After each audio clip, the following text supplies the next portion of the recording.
ये क्या बदतमीजी है? तुमने शराब पी रखी है? तुम्हें मेरी और इस खानदान की इज्जत का कोई ख्याल नहीं है? किससे पूछ रहे हो बेटे? ये बेशरम क्या जाने कि खानदान की इज्जत क्या होती है।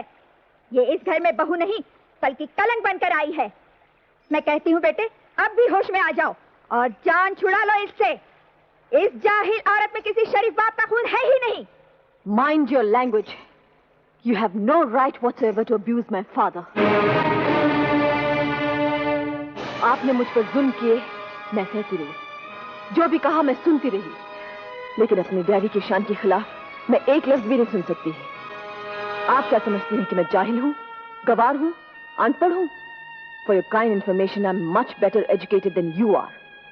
I'm an Oxford graduate. शालू, हैरान होने की जरूरत नहीं है सूरज बाबू। मेरे पास अपनी हर सच्चाई का सबूत मौजूद है। तो फिर आज तक जो होता रहा वो क्या एक नाटक था? हाँ, ये सब कुछ एक नाटक ही था जो आज मैंने खत्म कर दिया, क्योंकि बर्दाश्त की भी एक हद होती है।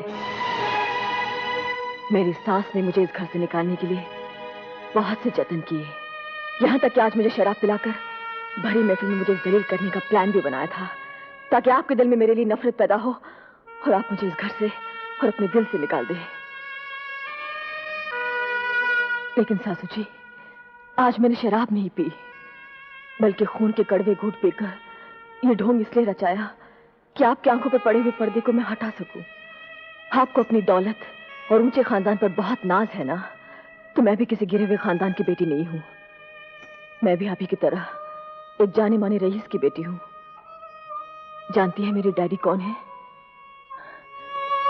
मिस्टर अशोक मेहरा। मेहरा भाई साहब, आप ये सब क्या शालू आपकी बेटी है? जी हाँ मिसेस भंडारी, मैं अपनी बेटी पर जितना नाज करूं उतना थोड़ा है। दरअसल आपने इसे तब देखा था जब ये बहुत छोटी सी थी। उसके बाद ये लंदन चली गई पढ़ने के लिए। मगर शालू ने हमें ये पहले क्यों नहीं बताया? इसलिए कि ये आपके पति का हुक्म था। ये सारा ढोंग इन्हीं के कहने पर रचाया गया। डैडी और भंडारी अंकल चाहते थे कि मैं इस घर में सूरज बाबू की पत्नी बनकर आऊं। जब उन्होंने ये मसला मेरे सामने रखा तो मैंने उसे एक चैलेंज समझकर एक्सेप्ट कर लिया और सूरज बाबू से शादी करके इस घर में आ गई। मैंने हर तरह की कोशिश की सासू जी, लेकिन आपके दिल में अपने लिए जगह न बना सकी। भगवान जानता है मेरे दिल में आपके लिए बहुत इज्जत है सासू जी, क्योंकि आप मेरे पति की माँ हैं। मैंने बचपन में ही अपनी माँ को खो दिया था। मैंने सोचा कि मुझे आपसे माँ का प्यार मिलेगा, लेकिन शायद माँ का प्यार मेरे नसीब में ही नहीं था। आपने तो मुझे अपनी बहू भी न समझा। लेकिन आज मैं इस भरी महफिल में सबके सामने एक सवाल पूछना चाहती हूँ। बहुओं के मुकद्दर में सिर्फ सास की गालियां और नफरतें क्यों होती है? क्या वो बेचारी इसलिए माँ बाप का आंगन छोड़कर पराये घर को अपना घर बनाती हैं? क्या वो किसी सुख या खुशी की हकदार नहीं है? सासू जी, आपका घर, आपकी दौलत, आपकी शान आपको मुबारक हो। मैं इस घर से जा रही हूँ। शालू, नहीं, तुम्हारे जाते ये घर फिर से नर्क बन जाएगा। और अगर फिर भी तुम जाना चाहती हो तो आओ, मैं भी तुम्हारे साथ चलता हूँ। नहीं सूरज बाबू, मुझ जैसी बीवियां तो आपको कदम कदम पर मिल जाएंगी, लेकिन माँ नहीं मिलेगी। माँ जैसी भी हो, उसके चरणों में स्वर्ग होता है। आप मेरे लिए इस स्वर्ग को मत ठुकराइए। मुझे जाने दीजिए सूरज बाबू। मुझसे अगर कोई भूल हो गई हो तो मुझे माफ कर दीजिए। चलिए डैडी।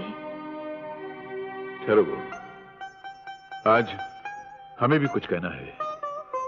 बरसों तक हम खामोश रहे। सच क्या है, झूठ क्या, सब कुछ जानते हुए भी चुपचाप बुद्ध बने तमाशा देखते रहे। लेकिन आज हमारी इस मुर्दा जबान को जान आई है, और इस जबान से हम पहली बार ऐलान करते हैं कि आज के बाद हम या हमारा कोई बेटा इस घर में नहीं रहेगा। ये आप क्या कह रहे हैं ससुर जी? ये घर तो आपका है। अरे बेटी, अव्वल तो ये घर है ही नहीं, कैद खाना है। और इस आलीशान कैद खाने की ये मगरूर औरत मालकिन है, जो अपनी अकड़ी हुई गर्दन, अकड़ी हुई भवें और जहर टपकाती हुई जबान से तानाशाही चलाती आई है आज तक।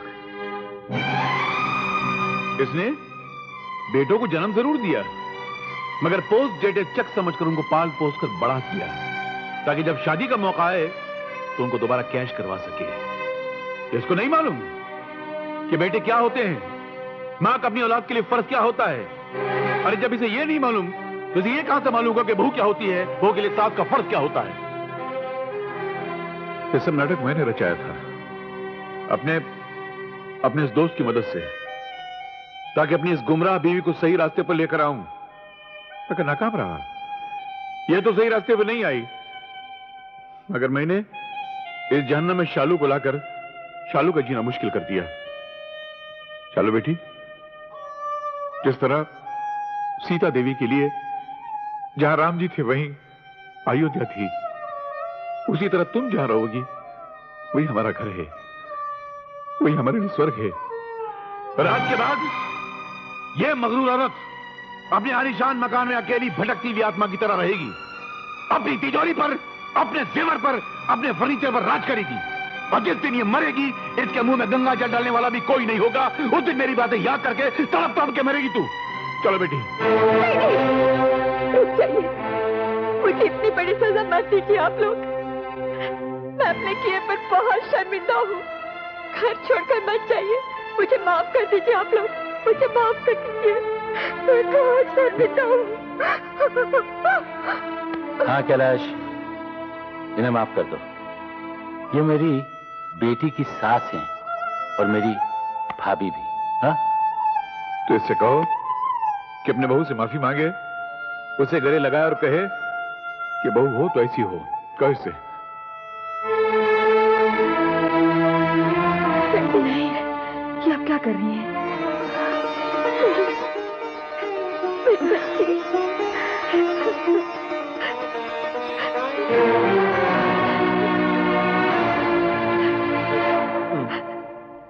अरे सेक्रेटरी साहब, आप कहाँ जा रहे हैं?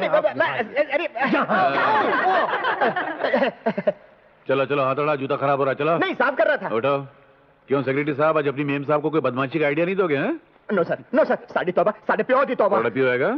वो तो खैर पता नहीं सर, मगर आपका आइडिया वंडरफुल सर, वंडरफुल। मेरा कुछ भी नहीं। चमचागिरी बंद करो, माफी मांगो। यस सर, माफ कर दीजिए। मुझसे नहीं, उधर मांगो। ओ, उनसे। यस सर, माफी दे दीजिए। माफी मांग रहा है, भीख मांग रहा है? सॉरी, माफ कर दीजिए। ओ सॉरी, बाय। चल उधर जा। Yes sir, definitely. बच्चों, आप मुझे भी तो माफ कर दीजिए। आ गई ना सही रास्ते पर।